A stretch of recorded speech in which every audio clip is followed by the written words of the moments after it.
Hi, everybody. It's me, Tim.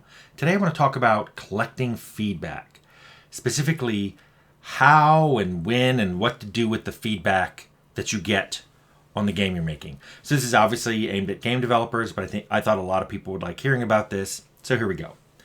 I'm going to break this into feedback you get before you ship and feedback you get after you ship. So before you ship, there are basically three sources of feedback.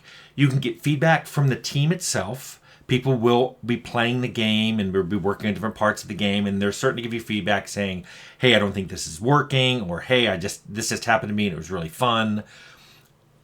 That's great because these are people who are really close to the game you're putting together and are really invested in it. It can also be bad because these are people who are really close to what you're putting together and really invested in it. So that's a pro and con right there, because they may be so close they don't see a problem, or they played the game 100 times so they don't see a problem, versus they may see a problem and go, that's not a big deal, unlike someone who ends up buying the game may think it is a big deal. So it's a good time to collect feedback, though, as early as possible. QA feedback is especially important. I have an entire video on how we play tested The Outer Worlds. I'll link it below. Feedback from your QA staff is invaluable because no one will play your game as frequently or as much as QA. Although I think I gave them a run for their money on several of my games. But in general, QA plays your game all day, every day. So they see a lot of problems because they're in there. They're using those UIs all day long. They're playing against that AI all day long. They see issues. Listen to them. And then part of the team is your publisher. They will give you feedback as well. I've found that some publisher feedback was invaluable. They pointed out something that we weren't seeing, or they pointed out something that just a slight change would make the game way more broad and appeal. Frequently, though, they're thinking of more of CYA stuff. They're like, I think I saw a booby on level 2. Take care of that. So their stuff tends to be much more specific and usually leans towards cut this, not add this. Another form of feedback you can get before shipping is focus testing. Now let me tell you, I've got a whole video, and it's linked below, on focus testing, and I'll just tell you right now, I have a love-hate relationship with focus testing. The love is you get some really good, raw feedback from people who have no idea what they're going to see. The downside is sometimes you just get the oddest, most unactionable feedback, especially from people who, they're like, I like first-person shooters, and you put an RPG in front of them, like, this is dumb. You're like, I don't know what to do. So focus testing is great. You don't have to feel beholden to all the comments you get from focus testing. But I would recommend doing focus testing as soon as you can, probably as soon as you hit vertical slice. And then another one, the final one I'm going to talk about before shipping, is there's something called mock reviews. These are companies or individuals you can contract. They will play your game and then write a pretend review for it, as if they were working for one of the many game review sites. And often that includes a score, and they back it up by saying, well, I crashed this many times and the story fell apart here, or I couldn't continue here, or I had these problems, but I loved this and I loved that and I really wanted to keep playing. Those are very similar, and they're really good to the reviews you're going to get after you ship. I would listen to a mock reviewer over a focus tester, probably, but what I'd probably do is listen to them for different reasons. I think the mock reviewer will give you more actionable feedback, where the focus testers will give you much better feels, much better vibes. Like, this is how the game is presenting itself. Whether that was good for those particular focus testers or not, you can't deny here's how the game is presenting itself. So those are the three big sources of feedback before you ship: from the team, from focus testing, and from mock reviews.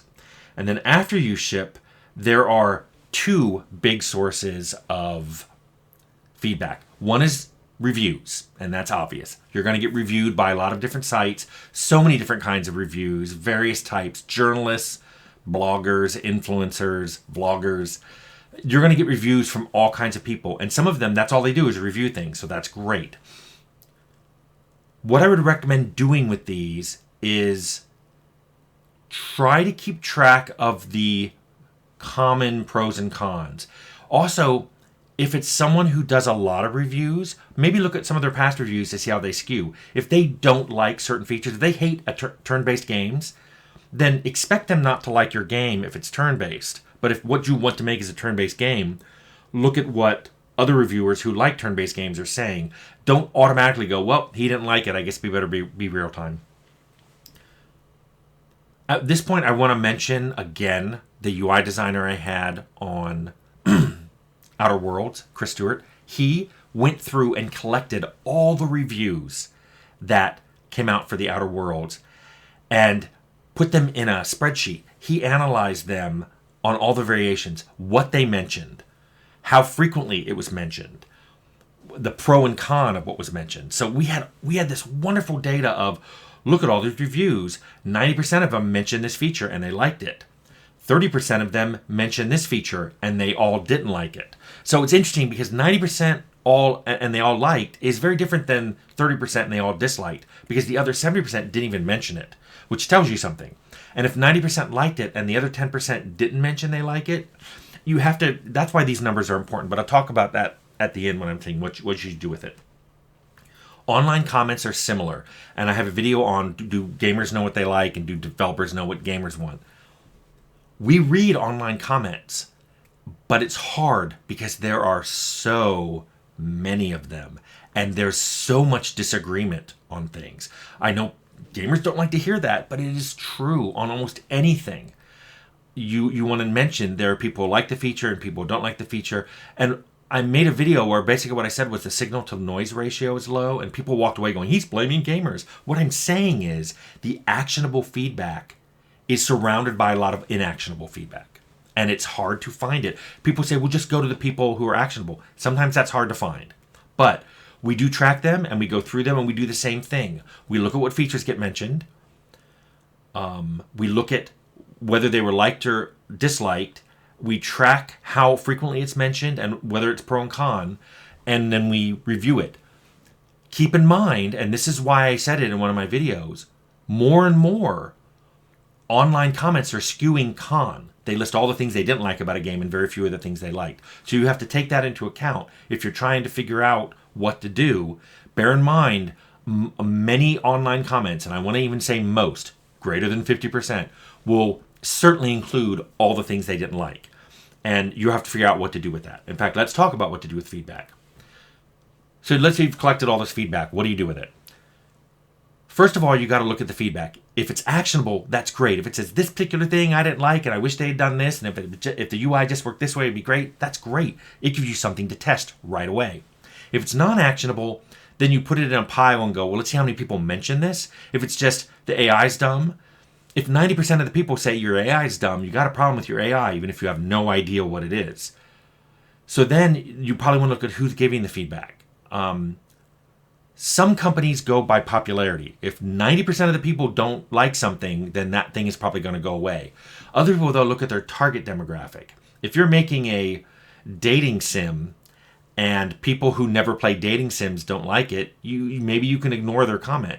If you're making a first-person shooter and somebody says, I play mainly role-playing games and I wish there was a different character skills I could buy, you may be able to ignore that.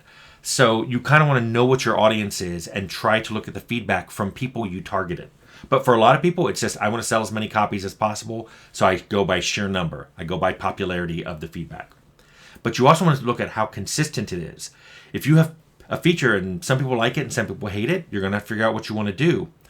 If it's something that most people like or most people hate, it's clear. But if it's the closer you get to 50-50, you might have hit on something polarizing. For some of you, you may go, great, I wanted my game to be polarizing. I wanted that topic to be discussed. I wanted that to be something the game digs into and leaves it for the player to figure out what they think. Great.